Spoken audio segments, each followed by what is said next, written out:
Indian space research organisation ஒவ்வொரு வருஷமும் நடத்துகிற யங் சயின்டிஸ்ட் ப்ரோக்ராம் யூவிகா 2025 டேட்டை இப்போ அனௌன்ஸ் பண்ணியிருக்காங்க. அதை பற்றி இந்த வீடியோவில் பார்த்துக்கலாம். இந்த ப்ரோக்ராம் ஒன்லி ஃபார் ஸ்டூடெண்ட்ஸ்.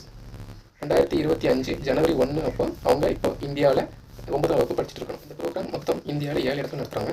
என்னென்னா Sriharikota, Thiruvananthapuram, Ahmedabad, Hyderabad, Shillong, Dehradun and Bengaluru. Program registration start ஆனது வந்து 24th February. ரெஜிஸ்ட்ரேஷன் எண்ட் ஆகுது கமிங் March 23, 1 வீக் இருக்குது. இதோட ஃபஸ்ட்டு செலெக்ஷன் லிஸ்ட் எப்போ ரிலீஸ் ஆகும்னா April 7th அப்போ. அண்ட் இந்த ப்ரோக்ராமோட டூரேஷன் 2 வீக்ஸ் ஆக்சுவலாக. So May 19th May 30th வரைக்கும் 2 வீக்ஸ் இந்த ப்ரோக்ராம் வந்து நடக்கும். ஸ்டூடெண்ட்ஸ் ஆர் பேரண்ட்ஸ் இந்த ப்ரோக்ராமை பற்றி இன்னும் டீட்டெயிலாக தெரிஞ்சுக்கணும், இதோட எலிஜிபிலிட்டி என்ன, எப்படி ரெஜிஸ்டர் பண்ணணும், எந்த மாதிரி செலெக்ஷன் ப்ராசஸ் இருக்குது அப்படின்னு தெரிஞ்சுக்கணும்னு நினச்சிங்கன்னா கமெண்ட்டில் யூவிகான்னு டைப் பண்ணுங்கள், கமெண்ட் பண்ணுங்கள். நான் வந்து இன்னொரு தனியாக செப்பரேட் வீடியோ வந்து ரெடி பண்ணி அதை இதோட அப்லோட் பண்ணி விட்றேன். மறக்காமல் இந்த வீடியோவை ஷேர் பண்ணிடுங்க, சப்ஸ்கிரைப் பண்ணிடுங்க.